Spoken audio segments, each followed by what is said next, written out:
Well, after more than 2 years of war in Ukraine, speculation is rife on how much military hardware Russia still has at its disposal. Open source investigators Oryx say more than 2,500 Russian tanks have been lost since the beginning of the conflict. Let's take a closer look now to see what depleted tank stocks might mean for Russia's war effort. A social media compilation of Ukrainian attacks on Russian tanks, using drones, mines, and anti-tank missiles. Open-source investigators say more than 2,600 Russian tanks have been lost since the beginning of the war. And that's just going by photographic evidence available to the public. The real number may be higher. That would leave Russia with just a few hundred tanks from its pre-war stock of about 3,000. But Russia has thousands more tanks in storage, some dating back 50 or 60 years. These satellite photos show vast storage sites in Siberia. Hundreds of tanks that were there 2 years ago are now gone. Russia refurbishes dozens of them for the battlefield every month. And it has upped its production of new tanks as well in several factories, part of a shift in its manufacturing base towards a war economy. All these numbers are estimates, but the tank math, long-term, is not in Russia's favor. Let's take a look at how those losses might lead to a critical point where Russia doesn't have enough tanks to make further advances. The Russian army had about 3,000 tanks at the beginning of the war in 2022. If it has lost 2,600 in battle, it would have 400 left. Add 1,500 new and repaired tanks, a figure supplied by Russia itself, would bring the number of available tanks as of May 2024 to a total of 1,900. Down from the beginning of the war, but still a significant number. Some analysts, however, think that Russia is actually producing far fewer tanks than it says. No matter what, Russia just isn't making as many tanks as it's losing, so overall it still loses 60 per month. So, if Russia has 2,400 tanks now and overall loses 60 tanks per month, over the next 2 years, its stocks will go down to a critical point, say 1,000 tanks, where it will not be able to risk further losses in trying to gain territory. If fighting escalates and it loses tanks faster, it could run out even sooner. Tanks seem old-fashioned, but they are critical for breaking through an enemy's front lines.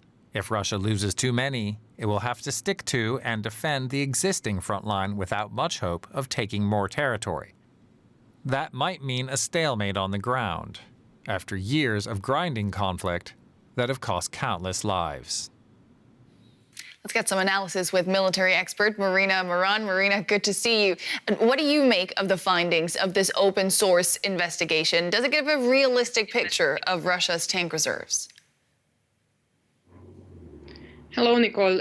Well, what we have to understand is not just the number of tanks that Russia has lost and then replenished with 1,500, according to the Russian Ministry of Defense for 2023. We have to understand the Russian capability of manufacturing new tanks amid sanctions, the ability to refurbish the old tanks and the speed with which it is done. That is one factor. And the other factor, which is of course important, is the adaptation on the battlefield.